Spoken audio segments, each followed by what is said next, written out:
ministrar esse mais de Deus sobre a sua vida. E eu peço que você abra o seu coração para tudo aquilo que Deus quer tocar, ministrar, liberar sobre você em nome de Jesus. Então abra comigo a sua Bíblia, ou ligue a sua Bíblia, se você está usando ela numa versão virtual, no capítulo 11 de 1 Samuel. Primeiro livro de Samuel, capítulo 11, a partir do primeiro verso. Nessa noite eu quero falar ao seu coração o tema mais temor ao Senhor.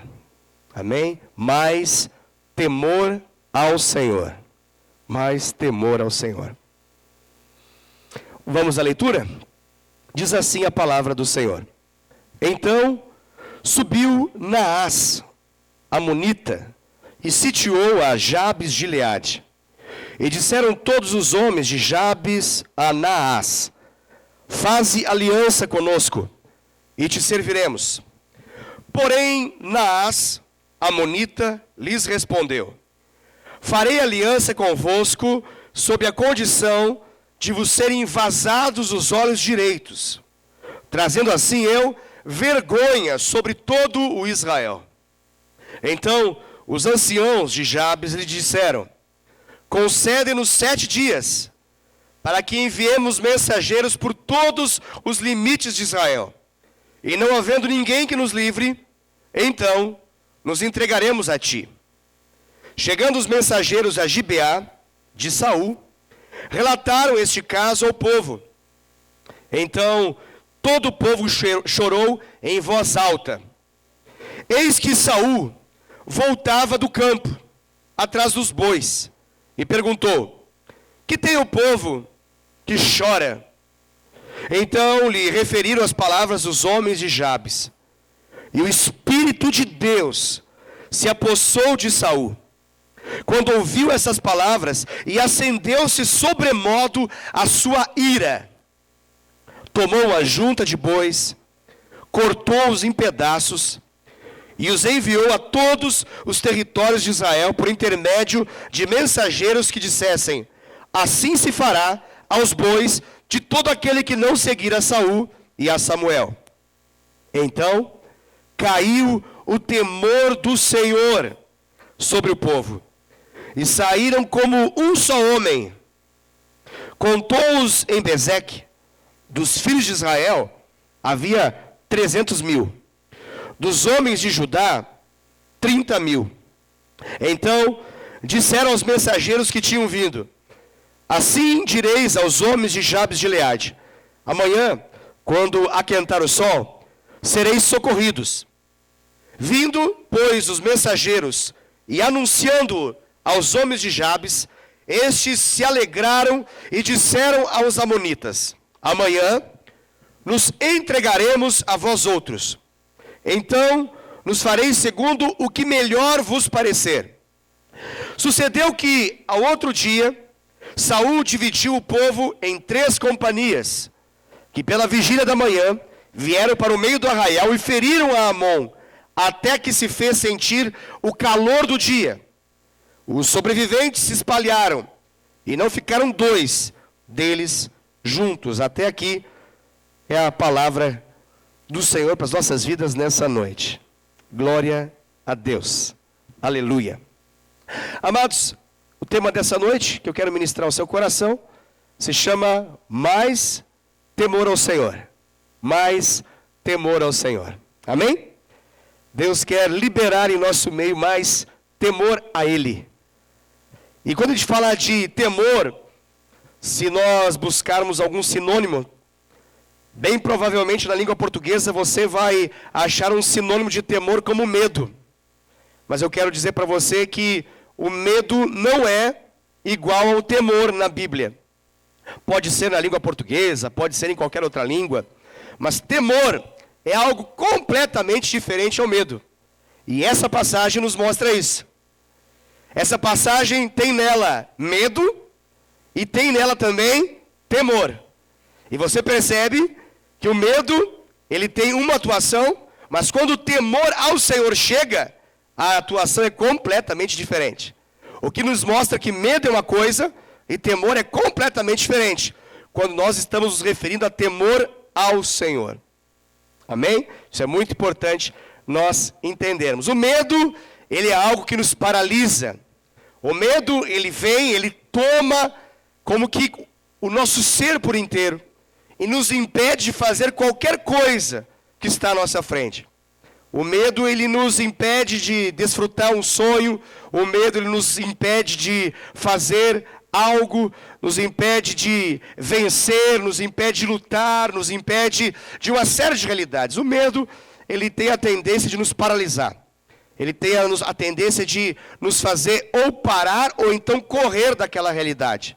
Esse é o medo. O temor ao Senhor é completamente diferente disso. Quando a gente fala de temor ao Senhor, nós estamos falando de reconhecimento da sua presença. Quando nós estamos falando de temor ao Senhor, nós estamos falando de reconhecer que Ele está vivo, que Ele é real, que Ele está atento, está olhando e Ele quer agir. E nós vamos dar a Ele o direito de agir. Temor ao Senhor é reconhecer que Ele está presente e fazer com que Ele receba a glória ao final. Isso é viver de acordo com o temor a Deus. Viver uma vida pautada pelo temor ao Senhor é viver uma vida que glorifica ao Senhor, que agrada a Deus, que alegra o coração do Pai. O medo nunca agradou o coração de Deus, jamais. O medo, na verdade, é uma consequência do pecado. O medo não existia antes da queda. Quando Deus cria o ser humano, Deus não cria o ser humano com medo no coração do ser humano. O medo é uma consequência do afastamento dos homens de Deus. A Bíblia é muito clara, o medo só surge no capítulo 3 de Gênesis. Não tem no capítulo 1, não tem no capítulo 2, mas no 3, o capítulo da queda, lá está o medo. E a Bíblia fala que quando Deus vai até o Éden para falar com Adão e com Eva, eles estão escondidos. E quando eles são questionados, quando eles são interrogados, a resposta deles é: tivemos medo e por isso nos escondemos. E esse é um bom retrato do medo. O medo faz a gente se esconder. Se esconder diante de uma realidade. Se esconder diante de um desafio. Se esconder diante de uma circunstância. O medo, ele é assim. Ele nos paralisa, ele nos joga para de trás de uma árvore e faz com que a gente torça para aquele momento passar rápido, porque a gente não está aguentando aquela circunstância, não está aguentando aquela situação. Essa palavra aqui é uma palavra que já foi ministrada em outra oportunidade, mas eu quero trazer nesse ano, por ser o ano do mais, nós estamos falando de vários temas e vamos falar o ano inteiro a respeito desse mais de Deus. E nessa noite, Deus colocou no meu coração para nós falarmos a respeito desse tema, que é mais temor ao Senhor. Mais temor ao Senhor. E quando nós falamos mais temor ao Senhor, essa palavra que eu acabei de dizer como introdução a essa mensagem, quando eu falo mais temor ao Senhor, automaticamente, imediatamente, eu estou dizendo menos medo. Menos medo. Mais temor ao Senhor e menos medo. Porque o medo nessa palavra nos demonstra que ele é algo completamente contrário àquilo que é a vontade do Espírito Santo de Deus. Vamos tentar descobrir um pouco mais aquilo que nós acabamos de ler aqui, meditando um pouquinho mais profundamente nessa passagem que nós acabamos de fazer a leitura dela. Você percebeu, enquanto você ouvia, ou enquanto você lia, que ela é uma narrativa de uma batalha.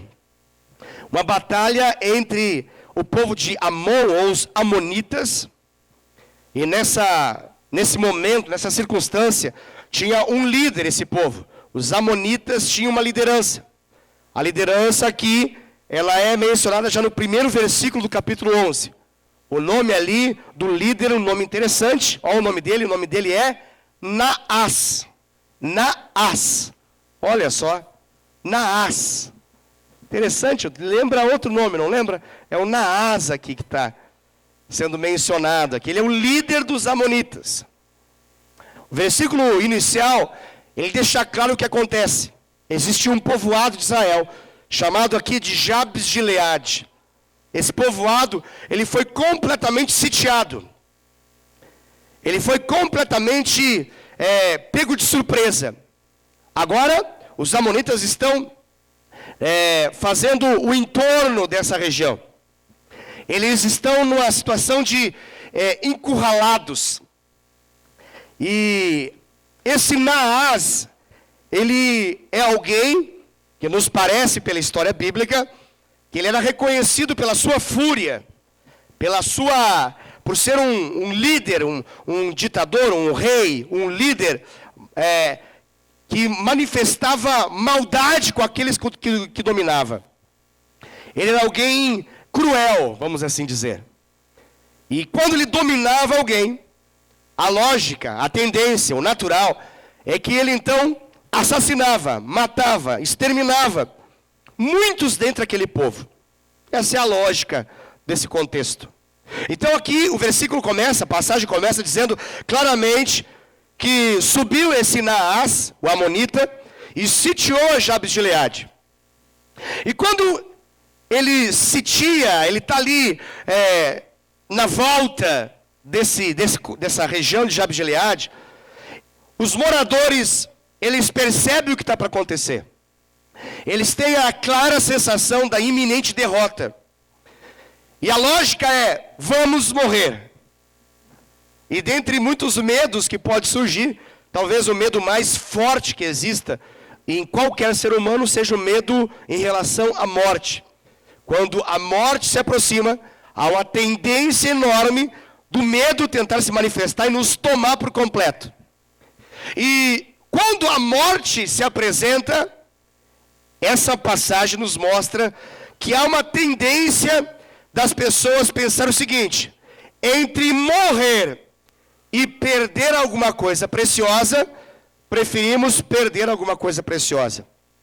Entre morrer e fazer alguma concessão, fazer algum acordo, para que seja extraído, retirado da gente, alguma coisa preciosa, é preferível então perder uma coisa preciosa do que morrer. Esse é o pensamento, o padrão desse povo aqui.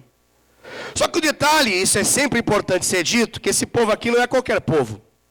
Esse povo aqui não é um povo alheio a Deus.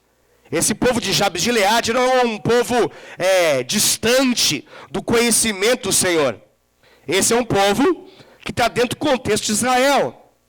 E se está dentro do contexto de Israel, significa o quê? Que isso aqui é povo de Deus. E se é povo de Deus, isso pode falar algo ao nosso coração. Isso pode nos ensinar alguma coisa. Porque nós somos povo de Deus. Amém? Você, eu, nós somos parte desse povo de Deus. Um povo santo, uma nação santa, um povo de propriedade exclusiva do Senhor, um povo que foi chamado para anunciar as grandezas do Senhor. Nós somos esse povo. Jabes de Gileade aqui é apresentada como sendo esse povo. Agora entenda o seguinte: é um povo de Deus, tem um conhecimento pelo menos mínimo de Deus, é um povo que tem promessa, é um povo que tem um propósito pelo qual viver, é um povo que tem na sua história a manifestação do poder de Deus. Não é um povo que apenas ouviu falar que Deus existe, mas é um povo que sabe na sua própria história de que Deus não apenas existe, mas Ele é um Deus que atua e mostra o seu poder. Esse é o povo. Olha que coisa interessante. Mas aí aconteceu algo. Aconteceu algo que os pegou de surpresa. Em meio à trajetória da vida, em meio às circunstâncias cotidianas, aconteceu o infortúnio de olhar para frente e perceber que o inimigo agora, o temido inimigo, ele não é agora alguém que está distante, mas o inimigo, ele se faz presente. O inimigo deixou de ser apenas uma história que alguém contou, e ele se torna real, está na nossa frente. O inimigo não é apenas a história que os nossos pais disseram. O inimigo existe. Você precisa ficar esperto contra o inimigo. O inimigo, ele vem para matar, roubar e destruir. Você precisa ficar vigiando. Você precisa ficar atento. Agora, não é apenas a história dos pais.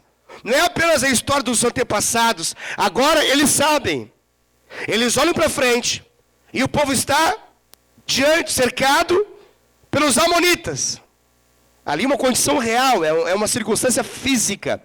E nós vamos falar dessa realidade física e logo depois, obviamente, nós vamos falar dessa realidade espiritual que tem tudo a ver com a nossa história, com a nossa vida diante do Senhor.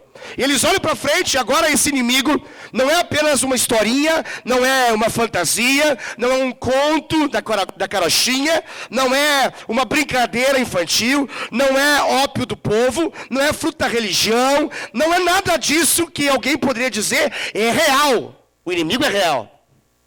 E eles sabem que esse inimigo não está de brincadeira. Eles olham para frente e percebem que o inimigo não está ali vestido para uma festa, mas esse inimigo ali está fardado para uma batalha. Esse inimigo ali está numa luta. E essa luta é com vista a dominar o povo de Deus. É exterminar o povo de Deus. É saquear tudo aquilo que o povo de Deus tem. E fazer domínio sobre aquele lugar chamado Jabes de Gileade. Quantos estão entendendo aqui o que a gente está falando? Ok? Tá comigo, né? Glória a Deus. Então, essa é a realidade. Agora pense isso na perspectiva de que isso aqui é povo de Deus. Nós não estamos falando de homens que não tiveram o privilégio de conhecer a respeito de Deus. Nós estamos falando de povo de Deus. E aqui o povo de Deus, diante do inimigo, o que ele faz? O versículo 1 nos diz. O versículo 1 diz assim: o povo de Deus, o povo de Jabes de Gileade, os homens de Jabes, disseram a Naás, já começa aqui. Já começa aqui a ministração em relação a necessidade de mais temor ao Senhor. Agora, diante da circunstância difícil, diante da oposição, diante de uma batalha, o que o povo faz? O que o povo de Deus faz? O que os homens, que são sinônimo de autoridade ali no povo, o que os homens de Jabes de Gileade fazem? Falam com quem? Com Naás. Falam com Naás. Versículo 1 fala com Naás. E aí você pergunta, o que Naás tem a ver com a história? E eu falo para você, talvez você não tenha uma Bíblia assim, que tenha tanto recurso, mas qualquer Bíblia de estudo, alguém aqui deve ter Bíblia de estudo, se você tiver concordância temática, se você tiver chave bíblica, se você tiver uma Bíblia comentada, se tiver comentário bíblico, você vai descobrir, ou se você quiser fazer uma pesquisa rápida, apurada, você vai descobrir que Naás significa serpente. Olha só. Naás, o nome Naás, o significado desse nome significa serpente. Olha que interessante. Naás é uma palavra que tem o mesmo verbete, tem o mesmo é da origem que dá o vocábulo Naás, é a mesma que dá também o nome Satanás, que significa inimigo. Nós estamos aqui diante do inimigo. O nome desse inimigo se chama Naás, e ele, na verdade, é uma representação do quê? Da própria serpente. Na Bíblia, a serpente se apresenta como sendo o quê? O que a serpente mostra para nós na Bíblia? Bom, se você consultar os primeiros capítulos da Bíblia, como eu havia mencionado antes, quando eu falava a respeito da criação e da queda, você vai perceber que a queda, ela se sucede, ela acontece em função de uma proposta que é feita por um personagem que surge ali, que é justamente a serpente. Que nós entendemos que, na verdade, não era apenas uma serpente falante, uma serpente que decidiu agora abrir a boca e conversar com Eva, mas, na verdade, aquilo ali era uma possessão demoníaca, era uma realidade onde quem estava falando de fato era Satanás. Então, para ficar mais fácil a nossa interpretação e o nosso entendimento, Naás aqui não é apenas uma representação, ele está ali na condição de Satanás para matar, roubar e destruir o povo de Jabes de Gileade. Essa é a realidade. Essa serpente vai ser reconhecida lá no Apocalipse como a antiga serpente. Ela é a figura do próprio diabo, adversário, inimigo, Satanás. Serpente na Bíblia não é só o diabo. Serpente na Bíblia também tem um link direto com outra realidade, que é a realidade do pecado. Serpente na Bíblia também é pecado. Então, serpente na Bíblia fala a respeito do diabo, fala a respeito do pecado. E se fala a respeito do diabo e fala a respeito do pecado, está falando a respeito de uma batalha espiritual. De uma batalha que nós, como homens e mulheres de Deus, vivenciamos no nosso dia a dia. São aquilo que nós dizemos são os inimigos do cristão.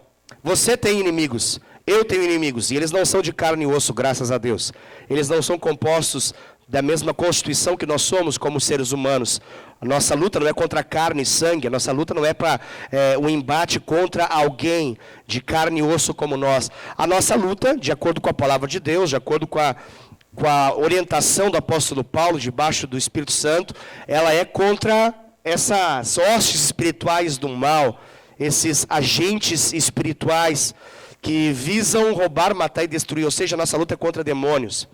Mas a nossa luta não é apenas contra o inimigo que está diante de nós, o inimigo que se apresenta com fúria, bradando contra nós, mas nós também temos uma outra batalha. Essa batalha acontece não no lado de fora, mas é uma batalha que acontece no lado de dentro, e ela tem a ver com o pecado. Então, nós temos uma batalha externa, que é contra Satanás, e nós temos uma batalha interna, que é contra o pecado, e as duas estão aqui representadas na figura de Naás, porque a proposta e a sua vinda, a sua aparição, elas vão fazer uma ligação nessa batalha espiritual. E é interessante isso, né? Porque nós sabemos desde Gênesis que Satanás ele se alimenta por meio dessa realidade do pecado. Na verdade, a sua atuação, ela acontece por meio do pecado. A sua influência, ela se manifesta por meio do pecado. A força, a fúria, o ímpeto, a intensidade da atuação demoníaca, ela está completamente conectada, ligada e diretamente proporcional ao pecado na vida de alguém. O pecado não é apenas alguma coisa que nos leva ao inferno, mas é alguma coisa que atormenta a nossa existência, porque libera e autoriza Satanás a fazer aquilo que ele quer, mesmo com aqueles que são povo de Deus. Então, o que o pecado tem a ver com essa história? E o que Satanás tem a ver com essa história? Tudo, porque quando nós lemos essa história, você vai perceber que começa o versículo 1 já dizendo algo muito ruim. Quando eles estão diante de uma batalha espiritual, quando eles estão diante de uma batalha física, eles estão para poder perder alguma coisa, eles estão prestes a morrer, eles estão prestes a perder, o que eles fazem? Eles clamam, eles falam, eles conversam com quem? Com Deus? Não! Eles conversam com quem? Conversam com Satanás. Puxa vida, alguém talvez pense, não pastor, pelo amor de Deus, misericórdia, sangue de Jesus tem poder, está amarrado. Alguém até vai procurar uma madeira para poder bater aí, para dizer, não, isso está, ó, sai para lá, coisa ruim. Eu falar com o cão imundo, sarnento, esse sem vergonha, desse Satanás, eu não. Então, a grande questão aqui é entender como que é essa dinâmica. Fisicamente aqui, a conversa foi entre os homens de Jabes de Gileade com Naás. Mas a nossa conversa com Satanás, ela não é física. A nossa conversa com Satanás, ela é espiritual. Assim como a nossa conversa com Deus também, ela não é meramente física. Ela é na base espiritual.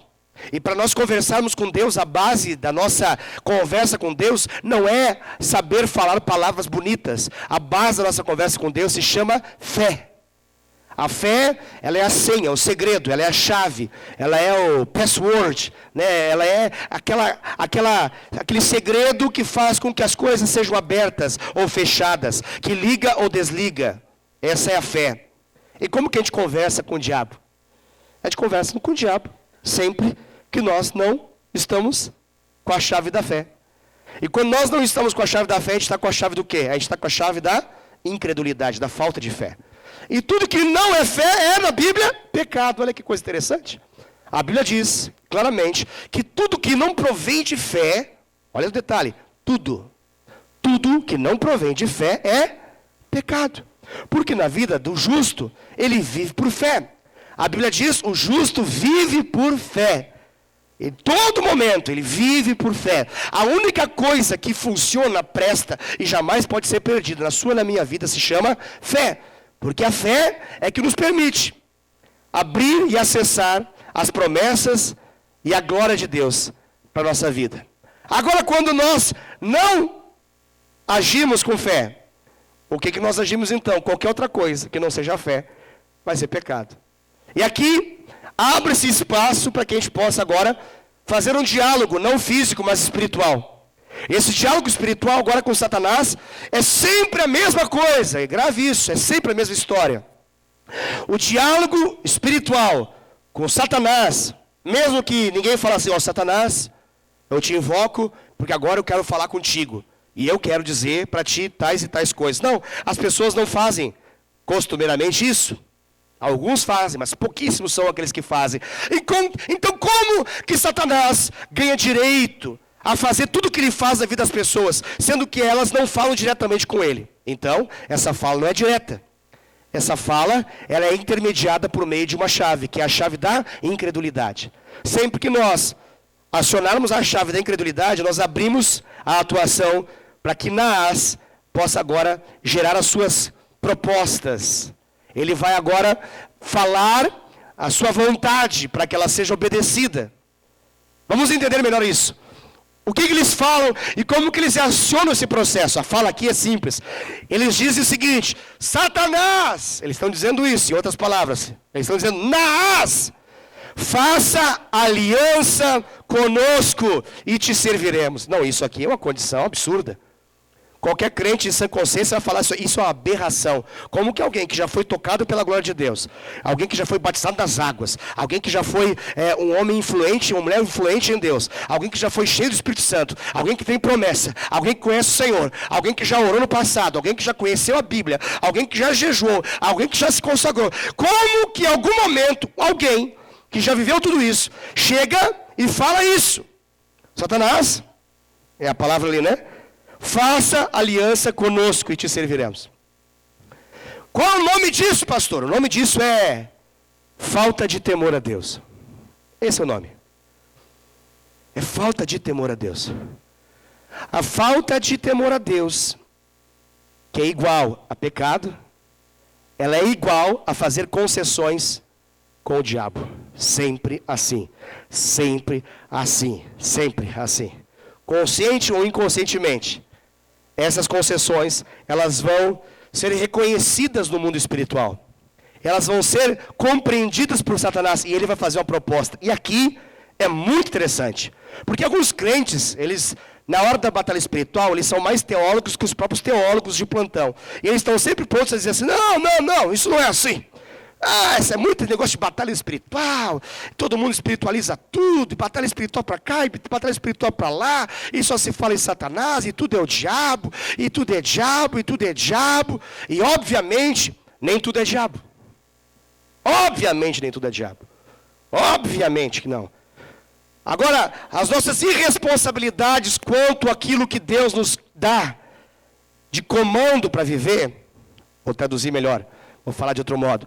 A nossa falta de obediência àquilo que Deus requer de nós, ela é uma conversa que no mundo espiritual Satanás reconhece muito bem. E quer nós temos consciência disso ou não, quer nós valorizemos isso ou não, isso é igual fazer macumba. Isso é igual fazer trabalho. Dá igual. Tem gente que acha que precisa botar um nome dentro da boca de um sapo, costurar e jogar em alguma encruzilhada. E aí sim, essa vida vai estar desgraçada. Não precisa fazer isso. Basta viver sem temor a Deus. Dá igual. Porque a atuação do diabo, ela é na base de uma consagração que se faz por meio de um negócio chamado falta de obediência a Deus. E a falta de obediência a Deus significa pecar contra Deus. E quando nós vivemos conscientemente no pecado, e por mais que sejamos avisados, que nós sejamos orientados, e ainda assim nos mantemos no pecado, Deus não estará dominando sobre a nossa vida. Mas naquele momento, quem estará ministrando nossa vida passa a ser Satanás. Eu falo isso porque algumas pessoas logo vêm à cabeça alguns versículos e falam assim: mas aquele que é do Senhor, o maligno não toca. Glória a Deus, aleluia, é verdade. Aquele que é do Senhor, o maligno não toca. Mas quando aquele que é do Senhor deixa de falar com Deus, deixa de buscar a Deus, deixa de recorrer a Deus, aquele que é do Senhor passa a falar com o diabo vai começar a falar, vai começar a ministrar. Aí alguém fala: não, mas não pode matar. É verdade, não pode matar, é verdade, não pode matar. E ele não vai matar mesmo. Seu propósito na vida de um crente não é matar. Na vida de um crente, seu único propósito, grave bem isso, por favor, ouça essa parte, é humilhar. De novo, porque isso é importante. O diabo reconhece as promessas de Deus. O diabo reconhece o sangue de Jesus sobre a sua vida. O diabo reconhece a presença do Espírito Santo. Mesmo que seja apenas uma fagulha no seu interior.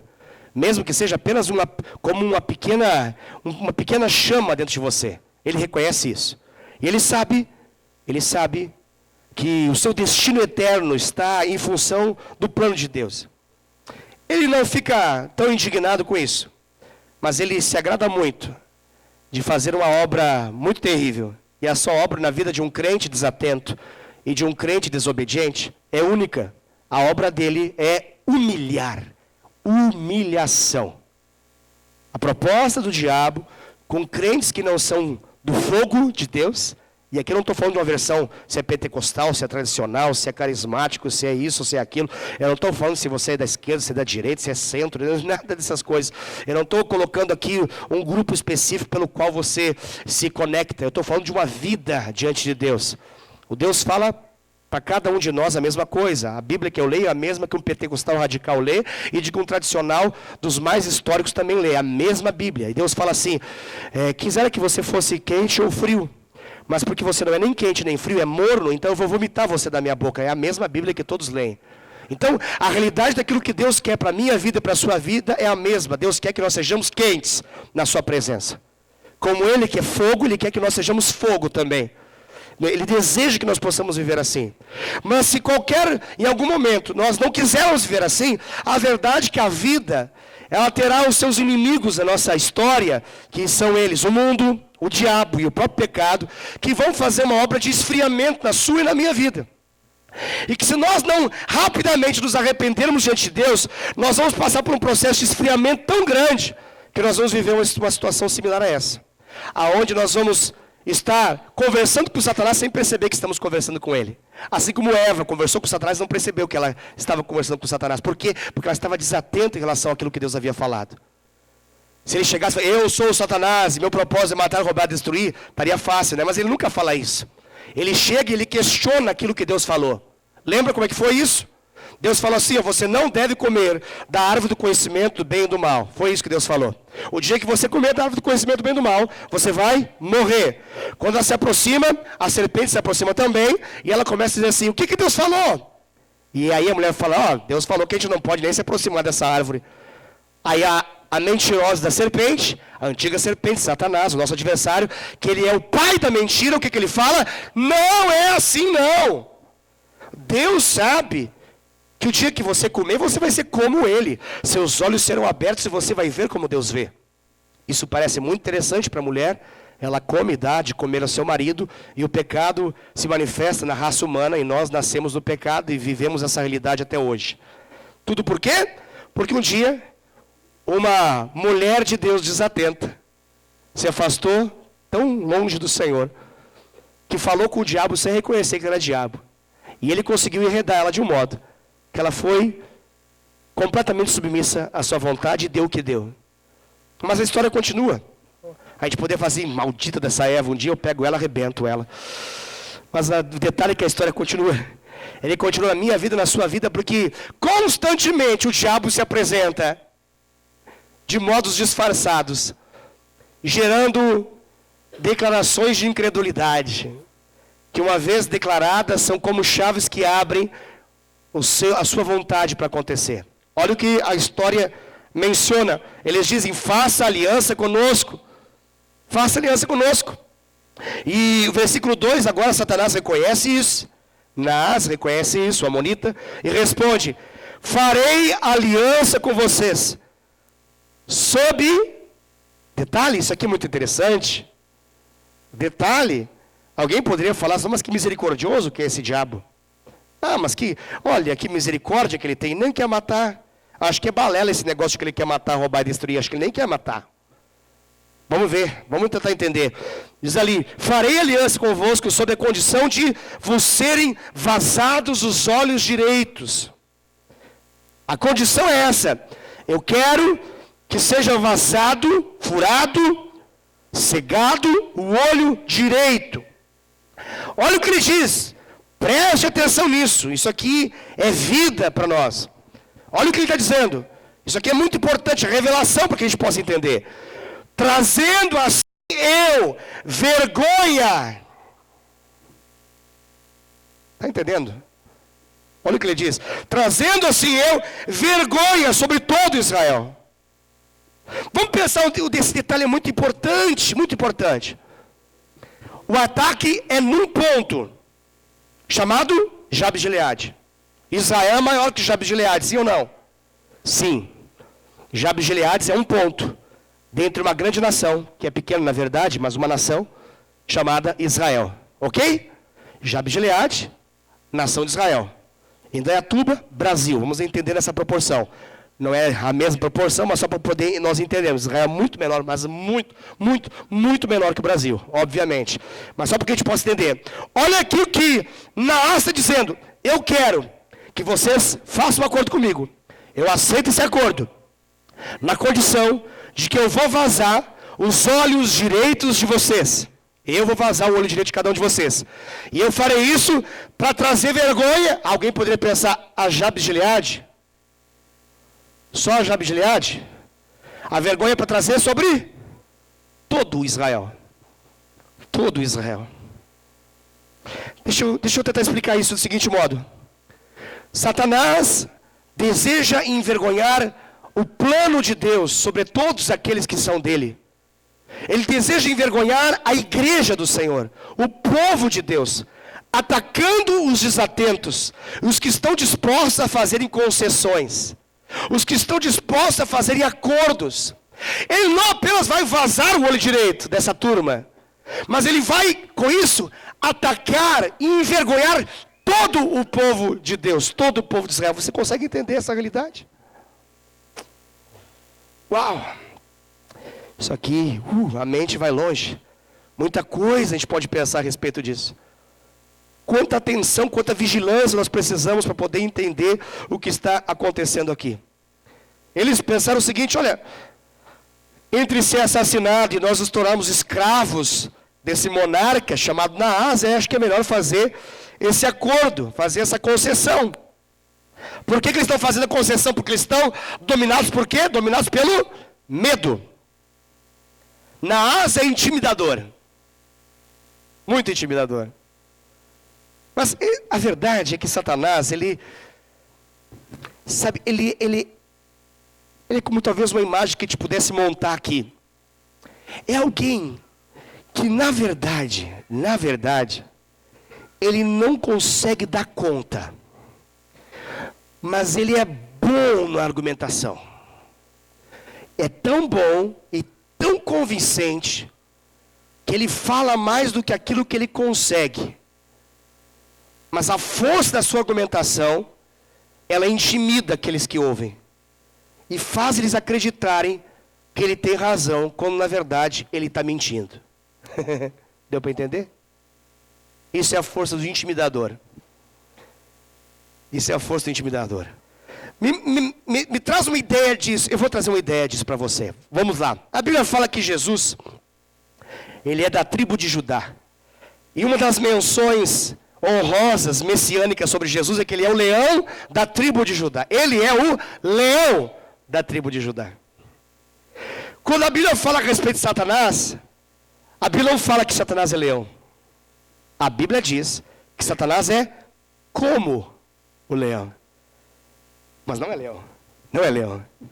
Ser como é ser semelhante a, mas não significa ser. Como assim? Não estou entendendo o que você quer dizer, pastor. Eu vou te explicar. O leão, quando ele chega, todos reconhecem o leão. Ah, o leão. Se ninguém está atento ao leão, em algum momento o leão, ele dá um brado. E todos vão reconhecer que é o leão. Algo semelhante a isso, é claro. É como o leão. Eu não sou o leão. Só que, qual é a imagem de Satanás? A Bíblia fala que ele é leão? Não, ele é como o leão. Ele é como o leão, em derredor, atento, buscando brecha para destruir, roubar e matar. Ele está atento para que nós possamos dar a ele a oportunidade para que ele possa atacar. Mas na verdade, por meio dos méritos de Cristo, por meio da obra de Jesus na cruz, por meio da vitória do Calvário, por meio daquilo que Jesus conquistou para nós, Satanás foi rebaixado à condição de um gatinho. Só que ele ainda tem um megafone na mão. E aqueles megafones modificados, sabe aqueles megafones modificados que você fala uma coisa e aí a voz muda? E você fala de maneira desafinada e sai afinado? E você fala com voz fina e a voz sai grossa? é um megafone capaz de, ao distorcer, intimidar. Então esse gatinho, ele fala, como um pai da mentira fala, mas ele soa para nós como, meu Deus, é um leão, o ataque do leão. Com a única finalidade de nos intimidar e nos amedrontar. Essa é a realidade. Então é como um gatinho com o megafone na mão. Ele fala, miau. E sai. E a gente fica, oh meu Deus, Satanás, misericórdia. E por que é importante entender isso? É importante para nenhum momento nós acharmos que Satanás, ele é maior do que Deus, ou ele é igual a Deus, que a gente está numa batalha entre iguais. Deus de um lado versus diabo do outro. Are you ready? Are you ready? Fight! E vamos ver o que vai acontecer nesse MMA. E ao final a gente vai vencer ou vai perder de acordo com essa batalha. Se Deus ganhar, uau. Se Satanás ganhar, deu ruim. Não é assim. Na verdade, está fácil de vencer isso aqui. Ah, pastor, não fala assim, que aí você menospreza o diabo. Não, calma. Eu não quero rebaixá-lo mais do que ele já está. Porque ele já está humilhado. Ele já foi rebaixado. Ele já está debaixo dos nossos pés, na condição de quem tem autoridade. Mas a verdade é que quando eu desprezo a voz de Deus, a palavra de Deus, as escrituras sagradas, promessas do Senhor, e tudo que tem a ver com Deus, esse gatinho, ele vira leão. Ah, e os seus comandos de gatuno se passam agora por um grande leão falando e começam a domesticar, domar, governar, doutrinar, adestrar um povo a serviço daquilo que ele quer. Você consegue imaginar uma coisa dessa? Um povo enorme, forte, poderoso, sendo controlado por um déspota, um tirano já vencido? Essa é a realidade do diabo. Ele foi vencido na cruz. Ele foi vencido na cruz. Alguém poderia perguntar, mas por que ele vence ainda? É por causa do pecado. Ah, por que ele bate tanto lá em casa? É por causa do pecado. Alguém poderia pensar assim, mas por que eu apanho tanto? Deixa eu explicar para você. É só por causa do pecado. Só. Porque se nós vivêssemos na base da obediência ao Senhor, sabe o que acontece? Ele vem com o megafone, ele faz miau de um lado e ruge do outro, e fala, Satanás, tá de brincadeira, você é um paspalhão, você tá de brincadeira comigo. Você tá achando que é o quê? E aí você vai na autoridade, no nome de Jesus, vai falar o quê? Satanás, sai! Aí você tem que imaginar esse gatinho assim, saindo de cena. Você já viu uma batalha espiritual? Em que um mísero mortal, um obreiro, um homem, uma mulher de Deus, na condição de frágil, e até ele tem uma atuação demoníaca ali, destruindo a pessoa, acabando com ela. Aí a pessoa, na autoridade de alguém que é, de fato, do leão da tribo de Judá, olha e fala, em nome de Jesus, sai. Aí aquele poder se transforma em nada. Já viu isso acontecer? É isso. Mas isso só acontece, não é num pirilim-pim-pim do nome de Jesus. Porque tem muita gente que pega isso e fala, não, há poder no nome de Jesus. É verdade, há poder no nome de Jesus. Mas o poder no nome de Jesus, ele está em função da representação daqueles que de fato vivem de acordo com ele. É por isso que tem muita gente que prefere nem mexer nesse negócio de batalha espiritual, porque se mexer apanha, e apanha muito. Aí prefere ficar no mundo filosófico, das ideias, das batalhas da mente, das batalhas dos argumentos, porque se mexer na batalha, cai. E aí é envergonhado. Então é preferível dizer que não existe. Mas a realidade da batalha espiritual é essa, que eu acabei de falar para você. Só que esse povo está desatento. É um povo que já não leva a Deus tanto a sério. Eles estão dispostos a fazer concessões. E agora, diante disso, os anciãos são os líderes daquele povo, o povo mais maduro. Esses anciãos de Jabes dizem então a Naás, olha, ninguém está consultando Deus aqui, hein? Aqui ninguém está consultando Deus. É incrível. É alarmante. Aí eles chegam à seguinte conclusão no versículo 3. Concede-nos 7 dias. 7 dias? para que enviemos mensageiros por todos os limites de Israel. E não havendo ninguém que nos livre, então nos entregaremos a ti.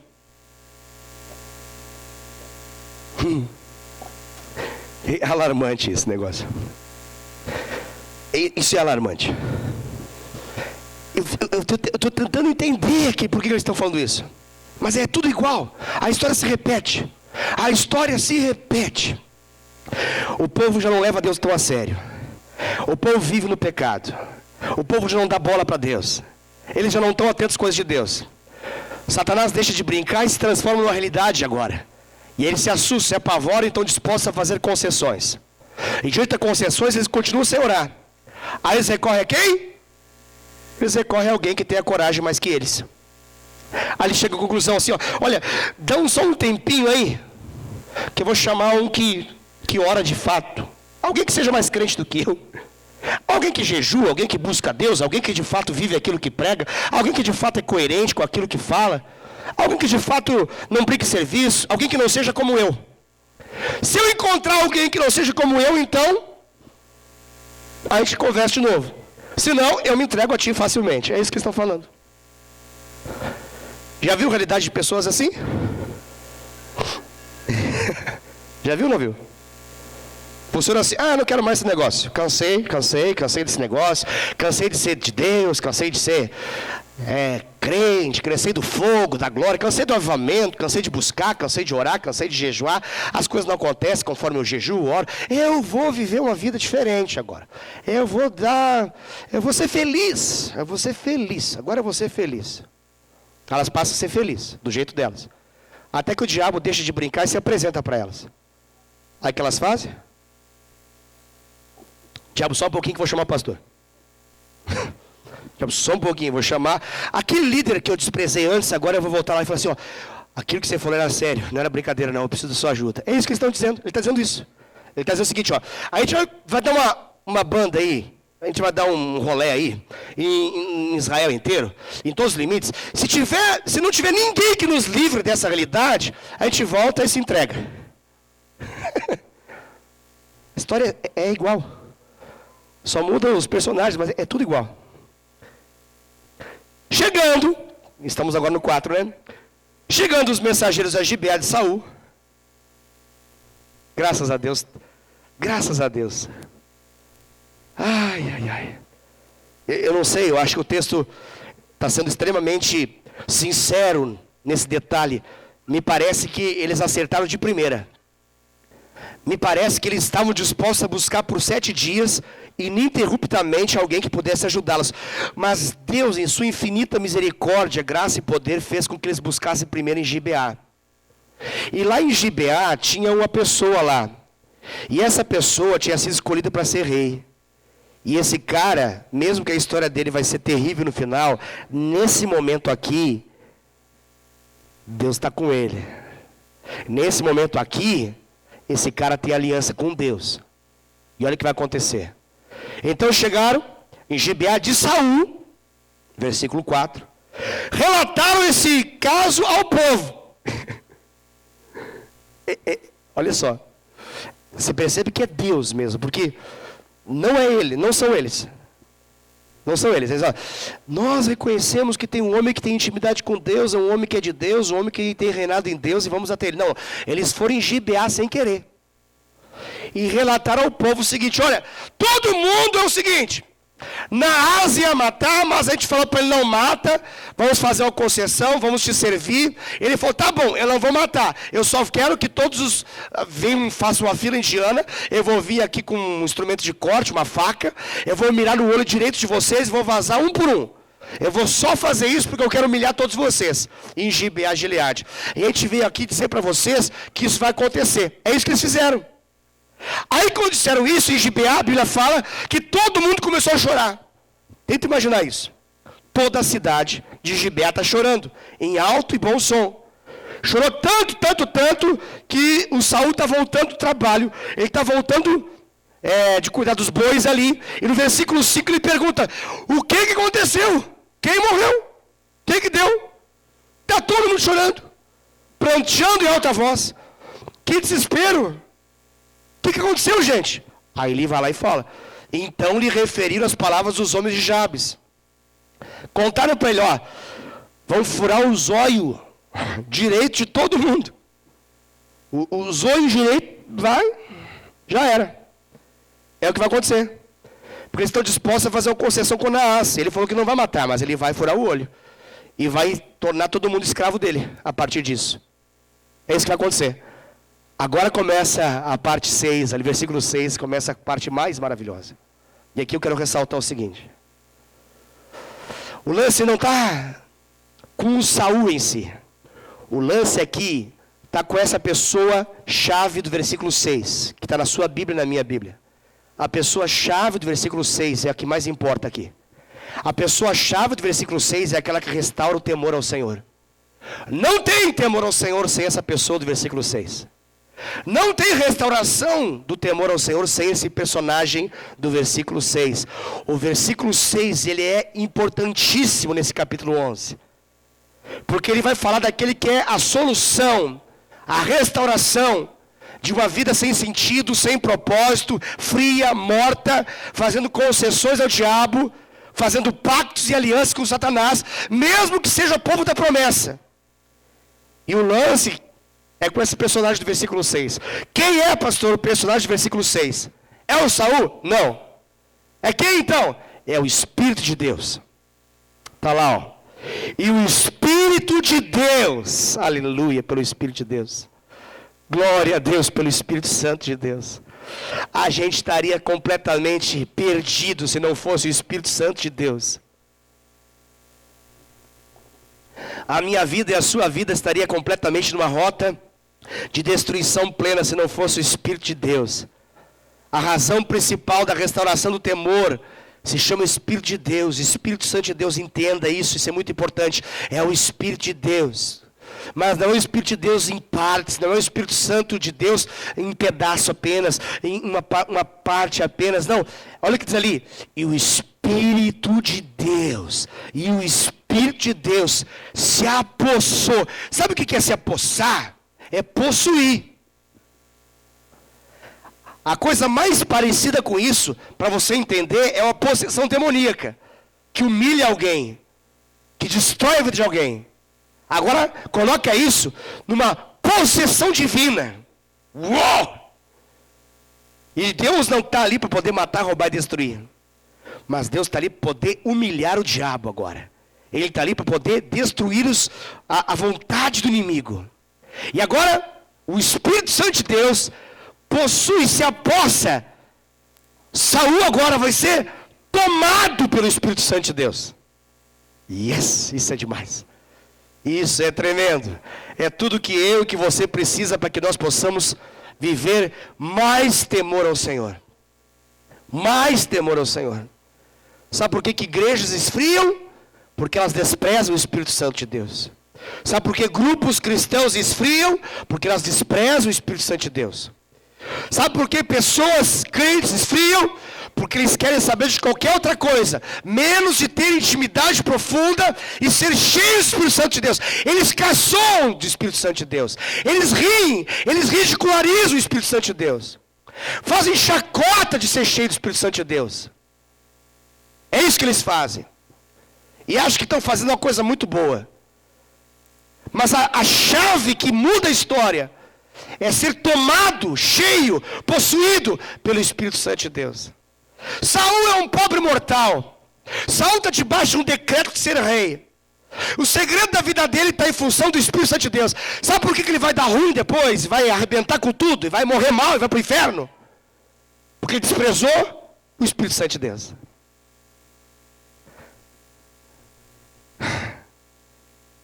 É duro que eu vou falar, mas a Bíblia fala que a gente tem perdão para qualquer coisa, menos contra o Espírito Santo de Deus. Então é muito arriscado, extremamente perigoso. Todos aqueles que começam a fazer avaliações quanto a ser cheio do Espírito Santo de Deus e falam assim, isso é palhaçada, isso é nada, isso é fingimento, isso aí é bobagem. E aí, José, cadê? Cadê? Perigoso isso, extremamente perigoso. Extremamente perigoso. Pessoas que se julgam acima de tudo e de todos para poder julgar a experiência de pessoas com o Espírito Santo de Deus. Vamos a uma experiência espiritual aqui, um pouco inusitada?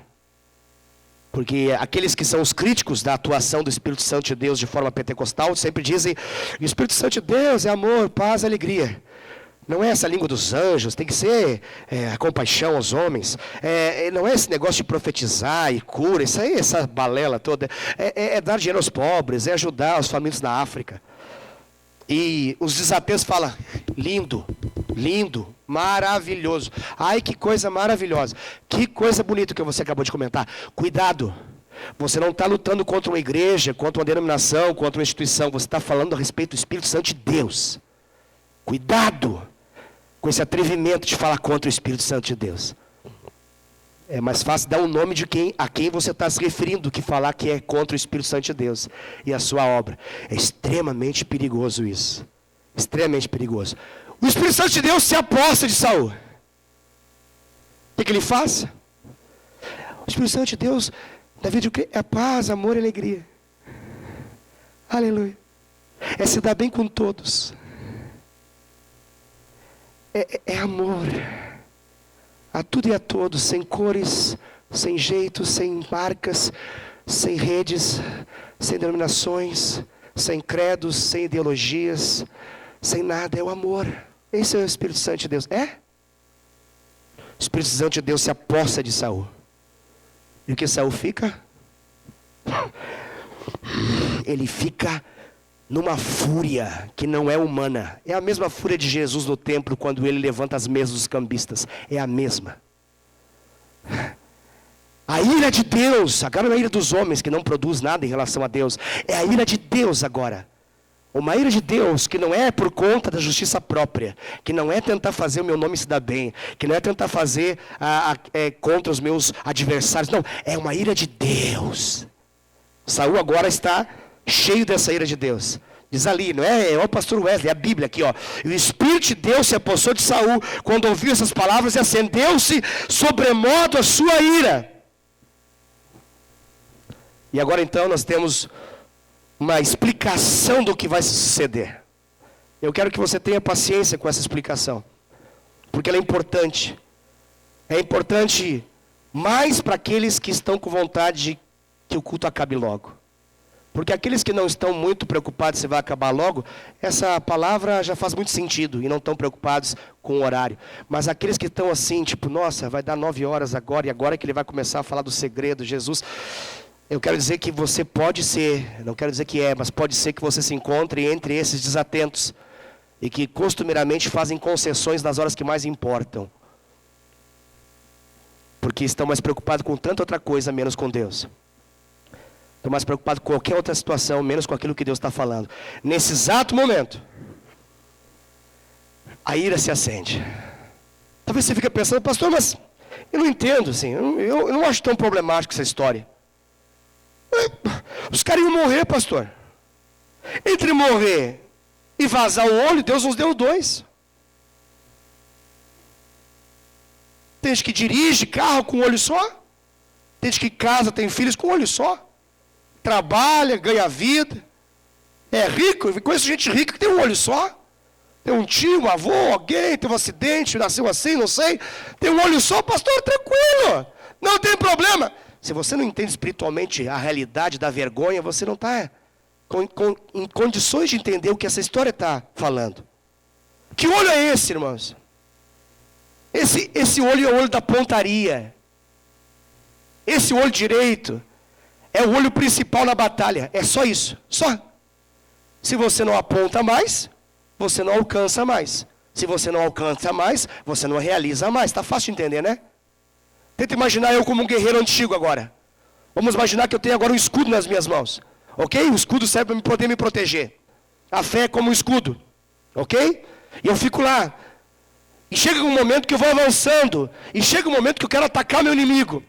Para que eu possa atacar meu inimigo, eu vou ter que sair de algum modo de trás desse escudo. E poder, primeiramente, olhar.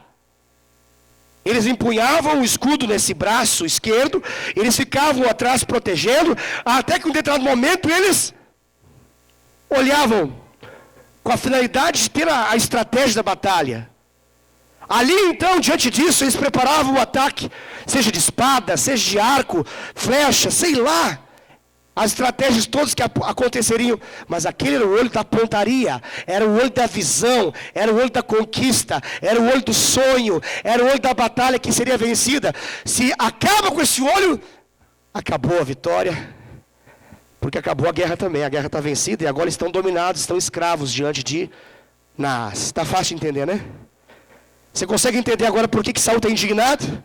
Porque ele sabe que Jabes de Gileade será completamente dominada, escravizada, por causa de um olho direito. Deixa eu fazer um detalhe. Um olho direito, na comparação com um corpão como esse. Um olho direito, com o seu maravilhoso corpo, parece tão pequenininho. Por que essa lógica de coisa pequena com coisa tão grande quanto essa? Só porque a gente possa entender que a nossa vida não é arruinada por coisas grandes, a nossa vida é arruinada por coisas pequenas. A sua vida e a minha vida se arruina por coisas pequenas. São brechas que nos levam a grandes ruínas. Não são portas escancaradas, são brechas, frestas, que nos levam a grandes ruínas. Tem gente que acha que vida ruim como cristão é se jogar nas drogas, na prostituição e envergonhar tudo e a todos. Mesmo um dia tendo passado por uma família evangélica. Sendo que, na verdade, costumeiramente, diariamente, fazem pequenas concessões e tornam a sua vida uma vida infrutífera, fria, morta, miserável. Digo para você, essas pequenas concessões trazem grandes maldições. Você precisa ficar atento para essas pequenas concessões. O olho direito é o que determina vencer ou perder. Abrir mão dele é igualar-se aos derrotados. E Deus não quer isso para a sua vida. Por isso, que se alguém buscá-lo, que se alguém estiver atento a ele, o que vai acontecer? O Espírito Santo vai vir como uma pomba. Uma pomba branca, linda, bonita, suave, calma. E vai repousar aqui do lado. É isso que vai acontecer? Na luta contra o pecado, irmão? Na luta contra o pecado, é pombinha? Vai nessa.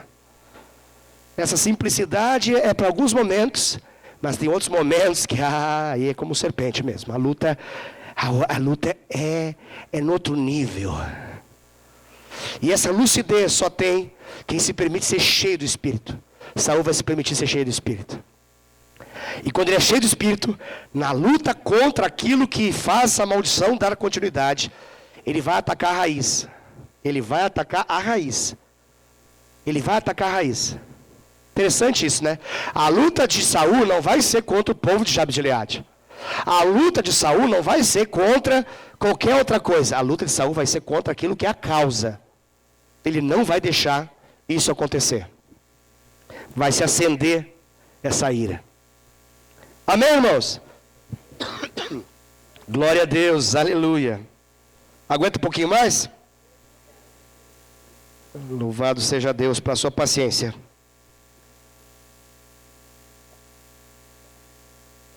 O que Saul faz, irmãos? Todo o povo fala, vamos fazer concessão, vamos fazer um acordo, vamos fazer um conchavo, vamos fazer um acerto, vamos fazer uma aliança. O que Saul fala? Não vamos fazer aliança. O temor ao Senhor, uma vez restaurado, ele é uma coisa estrondosa, maravilhosa. Porque no lugar da libertinagem, agora cria-se uma santa resistência ao pecado. Uma santa resistência ao pecado. Fruto de uma indignação que só Deus pode trazer. Porque sem o enchimento do Espírito Santo, a luta contra o pecado é uma luta semelhante a uma gangorra. Ora você está em cima, ora você está embaixo. Ora você está no alto, ora você está jogado no chão. Ora você está vencendo, ora você está perdendo. Essa é a luta de um crente contra o pecado. A luta do seu esforço, a luta das suas convicções, a luta da sua reputação, a luta da sua teologia. Mas essa não é a luta do Espírito. A luta do Espírito é na base do enchimento do Espírito Santo. E o enchimento do Espírito Santo produz um negócio que nem eu nem você consegue produzir. Que se chama nojo pelo pecado. Surge uma fúria, que não é fruto de um livro que eu li, mas é do Espírito Santo que me enche. E eu brado, em alto e bom som, sem medo de nada e ninguém, e passa a dizer: não vamos fazer concessão, não vamos fazer acordo, não vai ter olho direito vazado. Você está entendendo isso? Alguém de fora falaria: ih, deu louca lá, hein? Deu louca lá, fanatismo religioso, isso aí, ó, esse aí vai virar vai ter agora, vai ser a jihad evangélica agora isso aí religiosidade, esse povo crente, fanatismo. Só que aquele que um dia estava na reta, no bico do corvo, estava ali na reta do diabo. Uma vez que ele é cheio do Espírito Santo, ele sabe o que ele precisa abandonar, o que ele precisa largar. Ninguém precisa desenhar para ele. Vamos desenhar que o cigarro vai trazer um câncer e vai matá-lo. Não precisa mais desenhar. Ele não precisa. Aonde que está em Gênesis Apocalipse? Não fumarás. Não tem fumar. Sabe essa palhaçada de crente frio que fala: aonde que diz na Bíblia que não pode? Aonde que fala que não pode? E fica uma vida assim: aonde que está que pode? Aonde que não está que não pode? Porque na verdade eu quero fazer coisas que eu quero fazer. Eu nem quero saber se Deus de fato quer. Eu só quero, porque eu já li na internet, eu sei que não tem. Eu só quero que você abra a boca e diga para mim: não tem nada que diga na Bíblia. Ah, tá vendo? Peguei você. Coisa de gente que não está preocupado com os interesses de Deus. Quem está preocupado com o interesse de Deus está noutra vibe, está noutra preocupação. Não está sabendo se tatuagem, não faz tatuagem, se fuma, se bebe, se pode escola, se pode cerveja com álcool, sem álcool, se pode... Quer ser cheio do Espírito Santo. Quer ser cheio do Espírito Santo. E esse enchimento do Espírito Santo faz uma vida zelosa com as coisas de Deus. Zelosa, cuidadosa com as coisas de Deus. Extremamente cuidadosa com as coisas de Deus. Aí fanatismo, se botar essa regra para todo mundo, talvez seja, mas é com ele. É com o Saul o negócio. Acho que o povo de Jabes de Gileade começou: meu Deus, para que tanta fúria? Ai, não precisa assim, não precisa essa reação assim tão intempestiva, abrupta, violenta. Ai, crente não faz assim. Crente não lida assim. Crente não fica brabo assim. Crente até para falar com o diabo, fala assim: Satanás, ô Satanás, parece a bruxa do 71 chamando: Satanás, é você, Satanás? Tem gente que é assim. Sabe qual é a realidade do Espírito Santo na vida de uma pessoa? Isso é importante nós entendermos muito bem. Esse enchimento do Espírito Santo, que envolve dons espirituais, ele nos empodera para que a gente possa resistir ao pecado. Tem gente que não consegue conceber isso, que acha que a gente tem que fazer uma escolha: o poder ou o fruto, ou os dons ou o fruto. Deixa eu falar para você, esse poder é tudo que nós precisamos para poder dizer: não, pecado, não vou fazer, não quero, não vou. Que nos empodera para poder dizer não ao pecado. Não é a boa educação que nós recebemos. A boa educação vai dar conta de um tanto, mas chega um outro tanto, que a gente se surpreende como pecador e ruim a gente pode ser. A gente fala: meu Deus, eu nem sabia que era tão ruim assim. Família boa, meu pai é uma pessoa boa, mãe boa.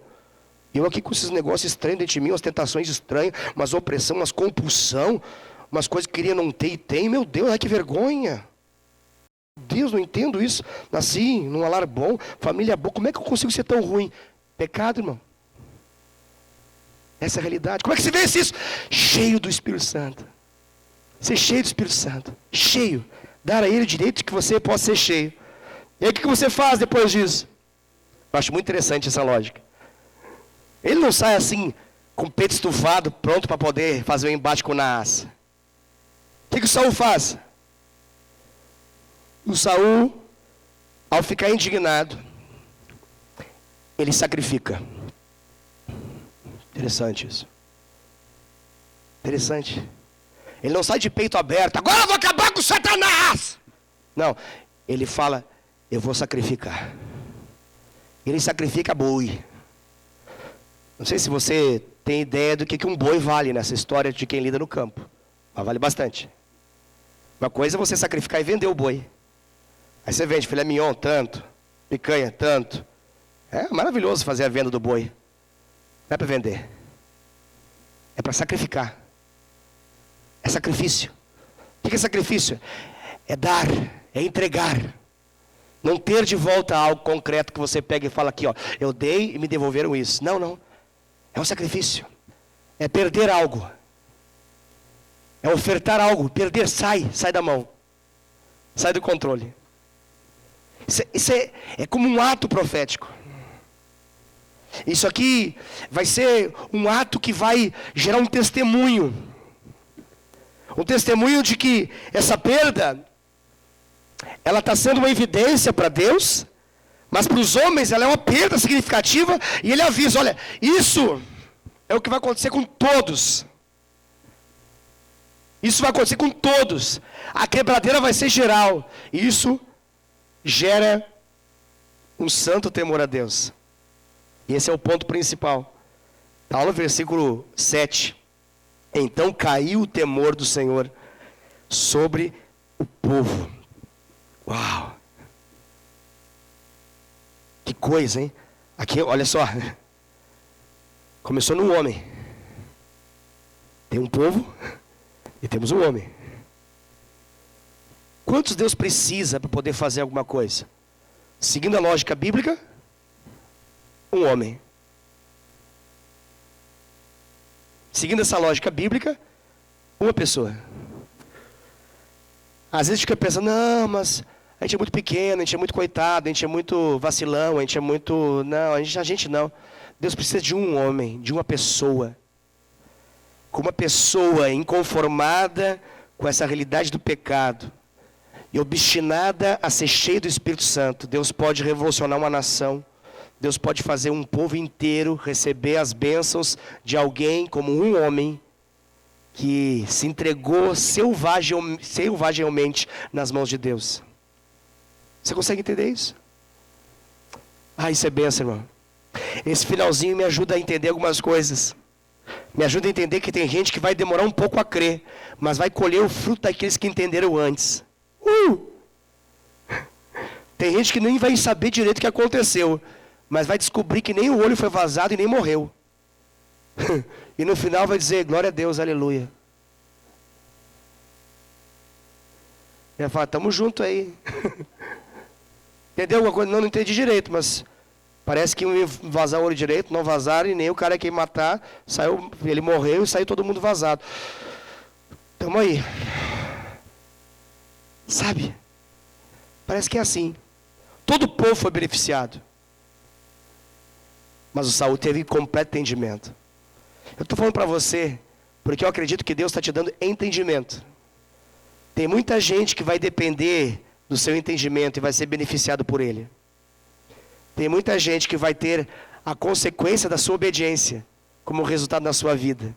Gente que vai ser santificada pela sua atuação. Gente que vai receber bênção sem saber, porque você se posicionou e se alinhou com aquilo que Deus queria. A sua revolta contra o pecado não vai fazer com que apenas você se dê bem, mas todos aqueles a quem você representa vão se dar bem também. E isso é glorioso. Isso é a expressão da glória de Deus sobre um povo. Isso é maravilhoso. Isso é tremendo. A Bíblia fala que caiu o temor. Caiu o temor. E eu fico... Essa história, ela tem algumas coisas assim que me deixam... Eu não sei aqui se você entendeu o texto bem, mas me parece que eu entendi uma coisa aqui. Eu leio de novo. Ó. Tomou uma junta de bois, cortou-os, estou no 7, cortou-os em pedaços e enviou a todos os territórios de Israel, por intermédio de mensageiros que dissessem, assim se fará os bois de todo aquele que não seguir a Saul e a Samuel. Então caiu o temor do Senhor sobre o povo. E saíram como um só homem. Deixa eu tentar entender com vocês aqui. Ó, lá atrás... Lembra da história do olho? Agora não era o olho. Agora era o boi. Pastor, não estou entendendo. A história é a seguinte. Nessa altura, o boi estava valendo mais que o olho.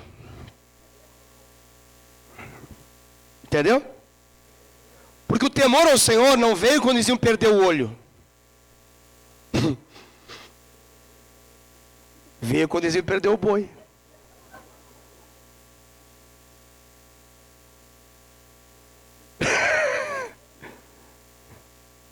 Me traduza isso, eu vou te traduzir. Deus vai trazer uma santa indignação, uma santa fúria, uma santa ira com quem consegue saber o valor do olho. Mas o temor do Senhor lhe cai na medida que as pessoas entendem que aquilo que de fato elas valorizam mais vai ser perdido também. Mas sempre começa com aqueles que entendem o valor daquilo que é pequeno e que parece que é insignificante. Você está conseguindo entender essa mensagem, sim ou não? Eu não sei se você valoriza o olho ou se você valoriza o boi. Talvez em nosso meio aqui tem gente que valoriza o olho e tem gente que valoriza boi. Mas eu vou falar com aqueles que valorizam o olho agora. No nome de Jesus. Deus olha para você com expectativa de que você seja possuído pelo seu Espírito. E a extensão do milagre e da misericórdia dele não virá só sobre você. Vai vir sobre os demais que têm valorização apenas no boi. Agora eu falo com aqueles que valorizam o boi. Ok, fique valorizando o boi, não tem problema, irmão.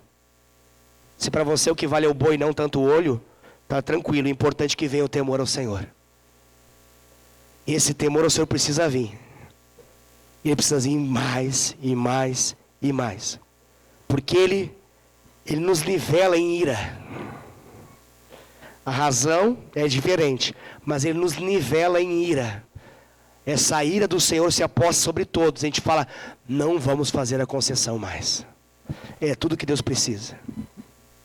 É tudo que Deus precisa. Na proporção é um para o olho e todos para o boi. Mas eu creio em nome de Jesus que nessa noite a proporção do olho é muito maior no nosso meio. Amém, irmãos? Aleluia. Não sei se você está entendendo esse final da mensagem, porque tem gente que depois das 9h20 já não entende mais nada, mas eu espero que você esteja entendendo esse detalhezinho básico. Espero que se encontre no nosso meio gente que ainda entende o valor da conquista, o valor da vitória sobre os inimigos de Deus, o valor da conquista, da estratégia, da visão que alcança. Gente que não está só preocupada com aquilo que perde em termos materiais. Mas essa história nos mostra que tem gente que só vai despertar o temor ao Senhor quando começar a perder coisa material. Aí vai falar, será que tem alguma coisa errada? Mas graças a Deus, que nesse momento, nesse exato momento, Deus está falando com aqueles que têm a valorização do olho também. Eles não estão preocupados que se perder o carro, casa, um bem, uma empresa, um negócio, não.